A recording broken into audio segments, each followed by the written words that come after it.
Quand Jésus nous dit « Qu'as-tu à regarder la paille dans l'œil de ton frère, alors que la poutre qui est dans ton œil, à toi, tu ne la remarques pas ?» Je ne sais pas quelle image vous vient. Quand on voit bien une paille dans l'œil, mais une poutre, j'ai du mal à me le représenter.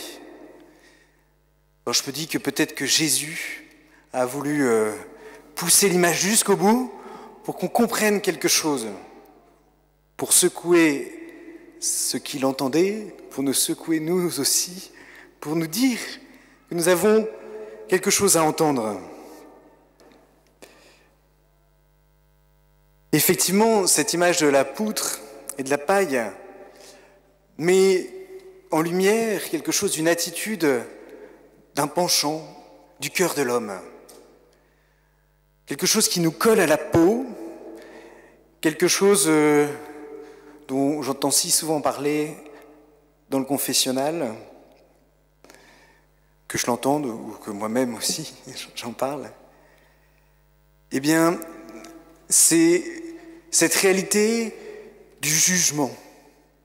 Nous sommes tous marqués par le fait de sans cesse juger les personnes qui nous entourent, juger les événements, juger à la pause café, au travail, en famille, avec des amis,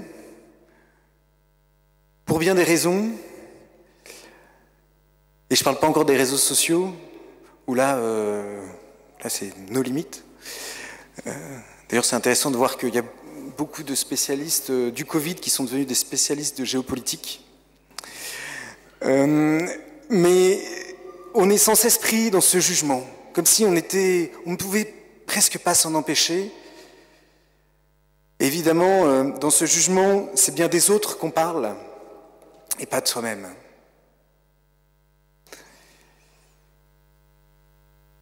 En disant cela, je sais bien que tout n'est pas négatif dans le jugement, loin de là. Nous avons cette faculté qui est une faculté de l'intelligence, de bien juger, de discerner. Et à chaque instant, nous avons besoin de mettre en adéquation la réalité, ce que nous voyons et ce que nous pensons. C'est le propre de une des facultés de notre intelligence. Et on pourrait dire que Dieu nous a créés comme cela. Et donc il y a quelque chose, tout n'est pas négatif, évidemment, dans le jugement. Mais on voit bien combien nous l'utilisons pour critiquer, pour enfermer, pour condamner. Et cela à tort. Trop souvent à tort. Voilà ce péché lié au jugement. Alors, comment avancer alors même que ces pensées de jugement sont si présentes en nous? Elles sont là et elles nous semblent difficiles même à retenir, et elles sortent quand l'occasion se présente. Et comment faire pour que cette capacité de jugement que nous avons tous, liée à notre intelligence, justement, ne tombe pas à chaque fois dans la critique, dans une logique d'enfermement, de condamnation. À la lecture de l'évangile de ce jour, je perçois et je vous partage une méthode, quelque chose d'une méthode que Jésus nous donne. Jésus s'adresse ici à ses disciples. Il leur enseigne à vivre ensemble une vie communautaire, pourrait-on dire, une vie où on met en pratique ce que nous avons entendu dimanche dernier, puisque c'est immédiatement la suite de l'évangile de dimanche dernier, où Jésus disait « Soyez miséricordieux comme le Père est miséricordieux ». Et Jésus ne donne pas ça simplement comme un idéal inaccessible, mais il en donne comme une règle, une fondation pour la vie des disciples, et la vie des disciples entre eux.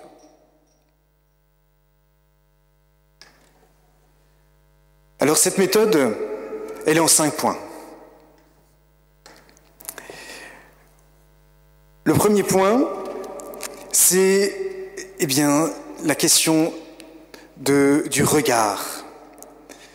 Puisqu'on entend Jésus qui dit « Qu'as-tu à regarder la paille dans l'œil de ton frère ?»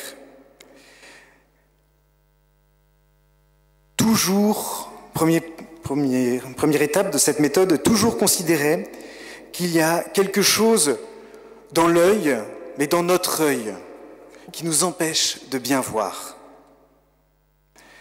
Nous avons trop facilement la tendance à voir ce qui ne va pas chez l'autre. Et Jésus nous enseigne à regarder d'abord ce qui pourrait nous empêcher de bien voir. Jésus nous enseigne, lorsque nous sommes tentés de regarder tout ce qui va mal chez l'autre, et peut-être à but légitime, c'est de regarder d'abord ce qu'il y a en nous de pauvreté, d'incohérence, aussi de péché, de limites, pour pouvoir poser un juste regard sur ce qui ne va pas chez l'autre. Ainsi, on pourrait dire, prendre le temps de réserver son jugement. C'est la première étape. La deuxième étape, qu'on entend toujours dans cette phrase de Jésus, c'est que dans notre œil, il n'y a pas une petite chose. Dans notre œil, c'est une poutre qu'il y a. Et on voit bien qu'il y a un excès dans le fait que Jésus qualifie ce que nous avons dans notre œil comme poutre par rapport à ce que nous pouvons percevoir chez l'autre, qui n'est qu'une paille. Et par là, Jésus nous enseigne que si il nous est facile de grossir ce qui ne va pas chez l'autre, nous, notre tendance à l'égard de nous-mêmes, ce serait comme relativiser. Et Jésus, en mettant paille et poutre en perspective, nous invite, dans cette deuxième étape, à avoir le phénomène inverse. Chercher à minimiser ce que nous pouvons percevoir chez l'autre, ou dans telle réalité, ce qui ne va pas, et peut-être maximiser ce que nous pouvons percevoir en nous. Maximiser ce qui pourrait être des entraves au jugement. C'est la deuxième étape. La troisième étape, il faut aller la chercher dans le reste de l'Évangile, c'est une invitation à cultiver la bonté de son cœur. Chercher le bien dans la personne visée par son jugement. Jésus, à la fin de l'Évangile que nous avons lu, dit « Tirez le bien du trésor de son cœur. » Apprendre à tirer le bien du trésor de son cœur. Ça veut dire, dans cette troisième étape, ne pas se focaliser sur tous les aspects négatifs de l'autre, mais chercher ce qu'il y a aussi de plus large chez l'autre. Tout autre est une personne et mérite pour cela un minimum de considération, certes, mais même d'être aimé, d'être béni. Comme prêtre, j'ai l'occasion de vivre, d'aller suivre quelques formations, parce que je suis aussi en formation et donc j'en prends plusieurs pour avoir plusieurs, pour découvrir différentes réalités. Et dans une de ces formations, il y avait une coach qui travaille aussi dans le monde de l'entreprise, mais qui ici travaillait pour les prêtres, et nous a appris à dire des paroles de bénédiction. Paroles de bénédiction, c'est dans le monde profane des paroles de reconnaissance. Ça veut dire, même avec une personne qu'on ne connaît pas, apprendre à trouver quelque chose dans son attitude, dans sa posture, dans sa manière de s'exprimer, dans ses idées, quelque chose de positif. Et lui dire,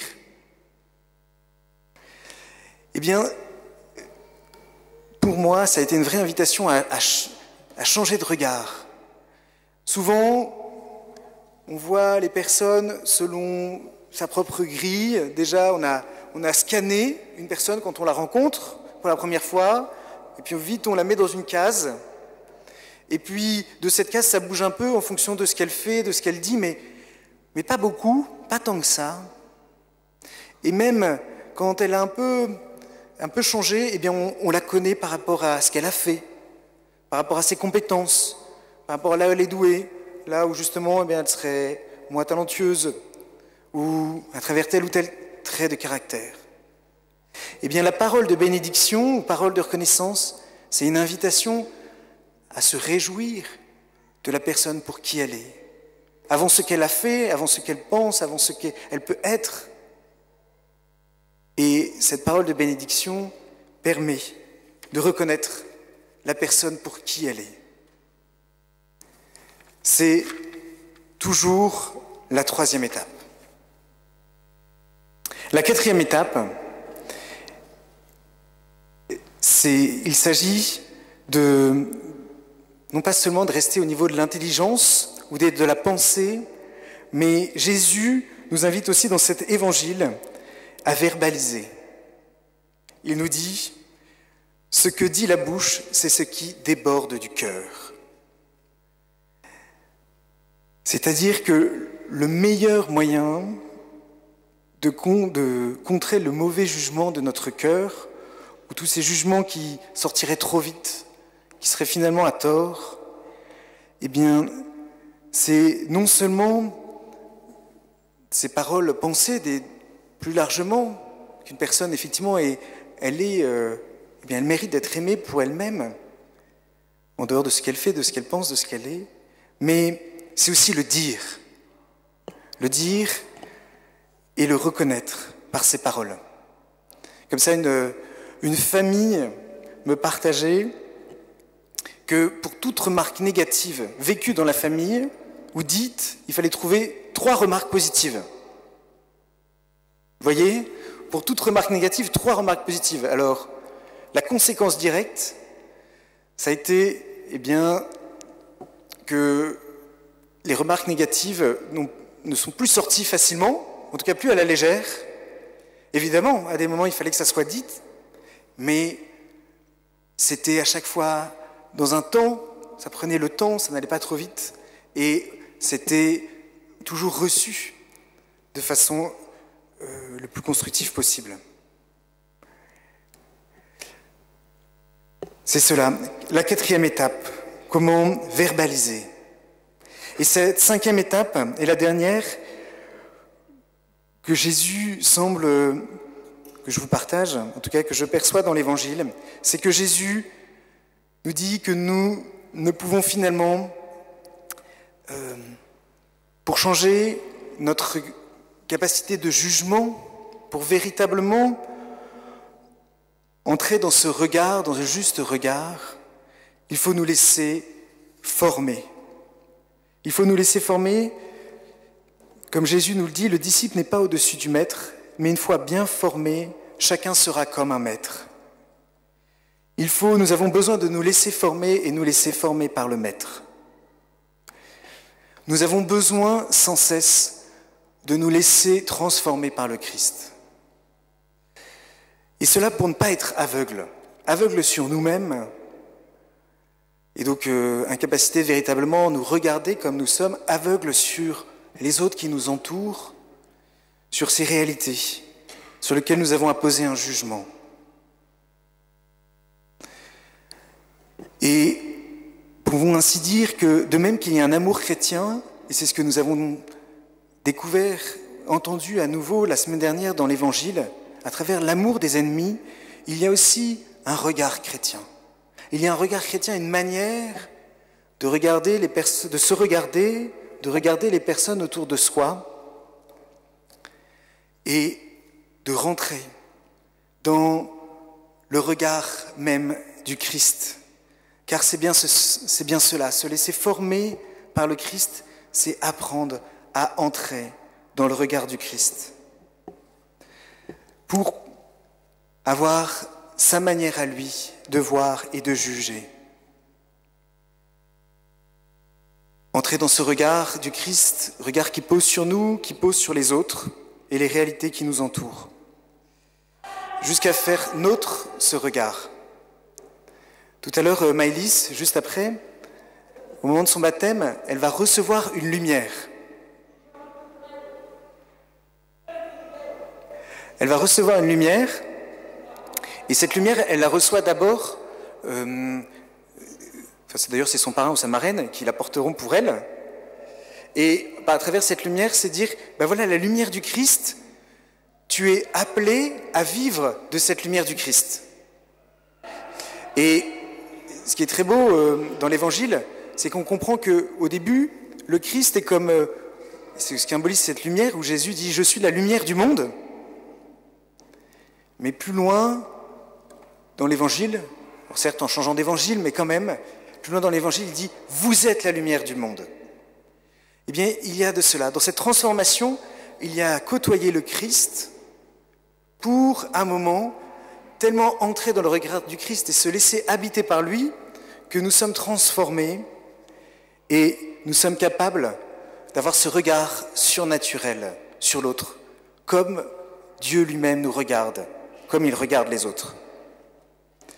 Alors, voyez, dans cette méthode en 5 étapes, cette méthode peut-être qu'on pourrait nommer la méthode de la paille et de la poutre, Jésus nous enseigne en premier lieu à réserver notre jugement, nous enseigne que dans notre œil, eh bien, il n'y a pas de moins qu'une poutre. Et il s'agit ainsi de se regarder et peut-être maximiser ce qui peut être en nous une entrave au jugement. Ensuite, il nous invite à cultiver la bonté de notre cœur, déjà dans nos pensées, à trouver ce qu'il y a de bon chez l'autre. En 4e étape, à verbaliser. Et en 5e étape, eh bien, à reconnaître que nous avons besoin de Dieu pour transformer notre regard. Lui seul peut nous apprendre véritablement à voir et juger. Mais, et c'est la bonne nouvelle, c'est qu'il le dit à des disciples mis ensemble, et pas chacun personnellement. Et nous arrivons justement dans quelques jours au moment du carême. Au moment du carême où toute l'Église se met en marche ensemble pour se laisser transformer par le Seigneur. Alors peut-être vous avez déjà choisi votre parcours de carême. Autrement, c'est le bon moment d'y réfléchir. Savoir qu'est-ce que vous allez vivre pendant ce carême pour éviter de se réveiller à la mi-carême en disant « Ah oui, tiens, c'est vrai, on y est, on est au carême. » Ce qui arrive. Donc c'est le moment d'y réfléchir. Et puis, en paroisse, on vous propose aussi de vivre ce carême en fraternité. Comme cela a déjà été proposé plusieurs années, les années précédentes, de se réunir en fraternité de, je ne sais pas exactement le nombre, ça doit être une dizaine, et de se réunir tous les 15 jours, jusque même plus loin que le carême, puisque ça nous conduira jusqu'au 22 mai, la béatification de Pauline Jaricot. Tous les 15 jours, se réunir pour, ensemble, eh bien, apprendre à vivre en fraternité, vivre de cet amour que le Christ nous propose, cet amour si particulier, un amour chrétien, apprendre justement ce regard chrétien qui se laisse transformer par le Christ. Et ce parcours sera nourri de toute une pédagogie qui nous conduira, eh bien, à travers ce carême. Qu'est-ce que c'est que autour une montée vers la Semaine Sainte, simplement, et puis après le carême, encore un accueil de l'Esprit Saint. Vous voyez, cette rencontre en tout, quelque chose de, on pourrait dire un package complet pas complet pour ce temps, avec quelque chose qui est proposé aussi dans d'autres paroisses du diocèse. Pour le vivre, il y aura mardi soir une soirée de lancement ici même, dans cette église à 20h30. Et si vous êtes déjà en fraternité, puisque il y a beaucoup de monde en fraternité déjà dans la paroisse, eh bien ce sera ce qui vous est proposé de vivre. Si vous n'êtes pas en fraternité, si vous venez pour la première fois ici à Saint-Dizier, mais vous êtes le bienvenu, vous êtes la bienvenue. Il suffit de venir mardi soir et eh bien, vous ferez une fraternité pour ce temps du parcours. Alors, prions. Seigneur, tu veux sans cesse transformer nos vies. Tu veux transformer nos cœurs et nos pensées. Pour cela, tu nous enseignes et tu nous montres comment, petit à petit, nous pouvons nous laisser transformer par toi. La semaine dernière, tu nous rappelais quel était cet amour auquel tu nous appelais et que tu nous permettais de vivre jusqu'à l'amour des ennemis. Cette semaine, tu nous dis que notre regard, notre jugement, lui aussi peut se laisser transformer par toi. Mais Seigneur, apprends-nous à poser un autre regard, un nouveau regard sur nos proches, personnes de nos familles, nos collègues, personnes que nous côtoyons, que nous puissions réserver notre jugement, considérer que nous avons d'abord besoin de nous considérer nous-mêmes, de cultiver un cœur de bonté pour trouver ce qu'il y a de bon en chacun, de le dire et de sans cesse t'accueillir pour nous laisser transformer. Amen.